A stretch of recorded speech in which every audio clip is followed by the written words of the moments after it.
김재령 변호사입니다.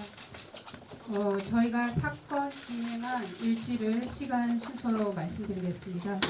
먼저 2020년 5월 12일에 피해자를 1차 상담했습니다. 그리고 2020년 5월 26일에 2차 상담을 통해서 구체적인 피해 내용에 대해서 상세히 듣게 됐습니다. 그리고 저희 사무실에서 5월 27일 2차 상담이 끝난 하루 후부터 구체적으로 법률적인 검토를 시작해 나갔습니다. 이 사건 관련 증거에 대해 말씀드리겠습니다. 피해자가 사용했던 핸드폰에 대해서 경찰에 임의 제출을 하기 전에 저희가 사적으로 포렌식을 했습니다. 그 포렌식을 통해서 일부 나온 자료는 수사기관에 제출이 되어 있습니다. 그리고 범행 방법 중에 하나인 텔레그램을 통해서 문자를 보내거나 사진을 보낸 부분에 대해서는 피해자가 비서로 근무하는 동안에 이런 문자나 사진의 괴로움에 대해서 친구들에게 보여준 적이 있습니다. 그리고 늦은 시간 친구들하고 함께 있을 때 이런 문자들이 오기도 했기 때문에 그 문자를 본 친구들도 현존하고 있습니다. 피해자는 이런 지속적인 피해에 대해서 여러 차례에 걸쳐서 피해를 호소했었습니다. 평소 알고 지내던 기자에게도 텔레그램 문자를 보여준 적이 있습니다. 그리고 친한 친구와 함께 있을 때 왔던 문자들을 그 친구가 아직까지도 기억을 하고 있습니다. 동료 공무원 전송받은 사진을 본 적이 있습니다. 그리고 이런 성적 괴롭힘에 대해서 피해자는 비서관에게 부서를 옮겨줄 것을 요청하면서 언급을 한 적도 있습니다. 고소 관련해서 말씀드리겠습니다. 7월 8일 오후 4시 30분경에 서울지방경찰청에 고소장을 접수했습니다. 그리고 저희는 고소장을 접수한 직후부터 그 다음날, 즉 7월 9일 오전 2시 30분, 새벽 2시 30분까지 고소인에 대한 1차 진술 조사를 마쳤습니다. 고소장에 기재된 범죄 사실은 성폭력 특례법 위반입니다. 구체적으로는 통신매체를 이용한 음란행위, 업무상 위력에 의한 추행, 그리고 형법상의 강제추행 죄명입니다. 저희가 제출한 증거는 텔레그램 포렌식한 결과물, 그리고 피고소인이 피해자가 비서직을 그만둔 이후 올 2월 6일에 심야 비밀 대화를 초대한 증거도 제출을 했습니다. 이것이 그 텔레그램 비밀 대화방에 피해자를 초대한 내용입니다. 2020년 2월 6일은 피해자가 비서로 근무하지 않고 다른 부서에서 정보 발령 나서 근무하고 있을 때였습니다. 가해자가 비서실에 근무하지도 않는 피해자에게 텔레그램으로 비밀 대화를 요구할 하등의 이유가 없는 시점이었습니다. 이 자료도 경찰에 제출하였습니다. 고소 이후의 상황입니다. 저희가 새벽 2시 30분경까지 피해자 1차 진술 조사를 마쳤는데요. 7월 9일 오후부터 가해자가 실종됐다는 기사가 나왔습니다. 그리고 가해자는 사망했다는 보도가 나왔습니다. 저희는 오늘 오전 피해자에 대해서 온 오프라인 상으로 가해지고 있는 2차 가해 행위에 대해서 추가 고소장을 서울지방경찰청에 접수를 했습니다. 마지막으로 범죄 사실의 간략한 개요를 말씀드리겠습니다. 인터넷상에서는 피해자가 사직한 것으로 나오고 있는데요. 피해자는 이 사건 피해 발생 당시뿐만 아니라 2020년 7월 현재 대한민국의 공무원으로 재직하고 있는 사람입니다. 피해자가 서울시장 비서실에서 비서직을 수행하게 된 경위입니다. 피해자는 공무원으로 임용이 되어서 서울시청이 아닌 다른 기관에서 근무하던 중이었는데 어느 날 오전 서울시청의 전화 연락을 받고 그날 오후 시장실 면접을 보게 되었습니다. 그리고 비서실 근무하라는 통보를 받아서 서울시장 근무실에서 4년여 기간 동안 비서로 근무를 하게 됐습니다. 피해자는 시장 비서직으로 지원을 한 사실이 없었습니다. 범행 사실 관련해 말씀드리겠습니다. 이런 범행이 발생한 시기는 비서직을 수행하는 4년의 기간, 그리고 피해자가 다른 부서로 발령이 난 이후에도 지속되었습니다. 범행이 발생한 장소는 시장의 집무실, 그리고 시장 집무실 내의 침실 등이었습니다. 상세한 방법은 말씀드리기가 어렵습니다. 개괄적인 방법만 말씀드리겠습니다.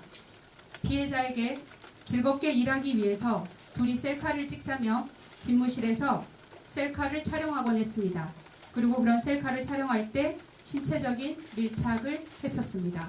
그리고 피해자의 무릎에 나 있는 멍을 보고 호호해 주겠다고 하면서 피해자의 무릎에 자신의 입술을 접촉하는 행위를 했습니다.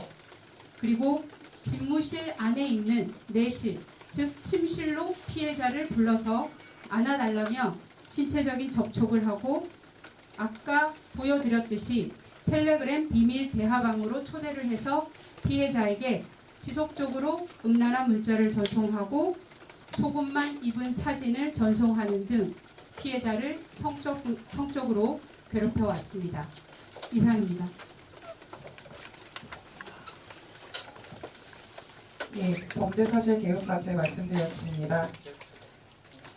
마지막으로 피해자가 작성해 주신 글이 있습니다. 그 내용을 김혜정 한국성폭력상담소 부소장님이 대독해 주시도록 하겠습니다. 네, 피해자의 글을 대독하겠습니다. 손바닥으로 하늘을 가릴 수 있다고 생각했습니다. 미련했습니다. 너무 후회스럽습니다. 맞습니다. 처음 그때 저는 소리 질렀어야 하고 울부짖었어야 하고 신고했어야 마땅했습니다. 그랬다면 지금의 제가 자책하지 않을 수 있을까 수없이 후회했습니다. 긴 침묵의 시간 홀로 많이 힘들고 아팠습니다.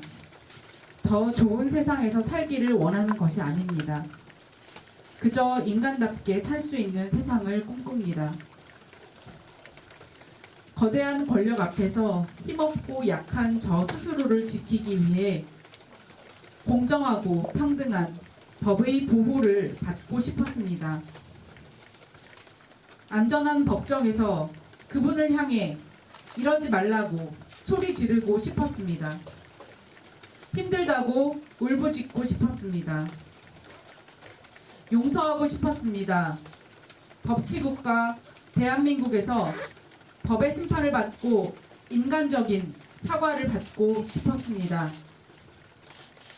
용기를 내어 고소장을 접수하고 밤새 조사를 받은 날, 저의 존엄성을 해쳤던 분께서 스스로 인간의 존엄을 내려놓았습니다. 죽음, 두 글자는 제가 그토록 괴로웠던 시간에도 입에 담지 못한 단어입니다. 저를 사랑하는 사람들의 마음을 아프게 할 자신이 없었습니다. 그래서 너무나 실망스럽습니다. 아직도 믿고 싶지 않습니다.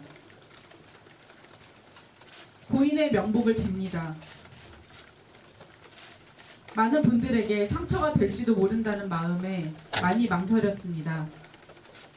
그러나 50만 명이 넘는 국민들의 호소에도 바뀌지 않는 현실은 제가 그때 느꼈던 위력의 크기를 다시 한번 느끼고 숨이 막히도록 합니다.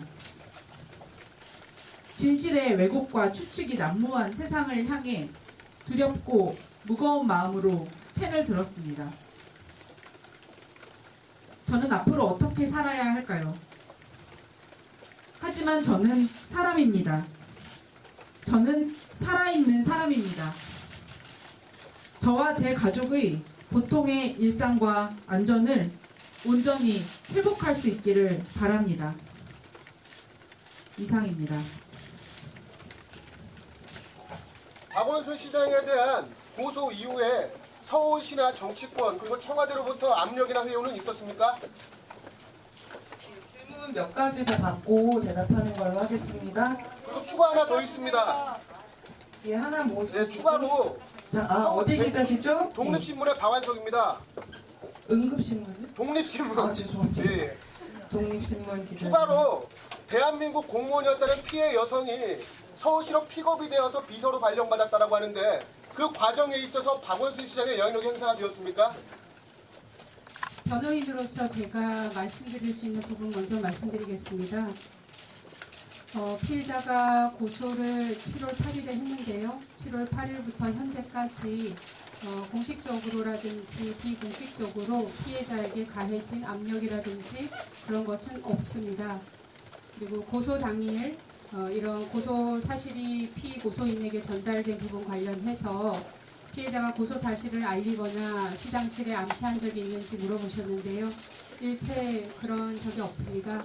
저희로서는 고소를 하고 신속하게 메시지를 보낸 핸드폰을 압수수색하는 것이 절대적으로 필요했기 때문에 담당 수사팀에도 절대적으로 보안을 유지해 줄 것을 요청드렸고 그런 이유 때문에 고소장을 접수하고 이 정보가 나가지 않도록 하기 위해서 바로 그날부터 조사를 시작해서 다음날 새벽까지 조사를 받았던 것입니다.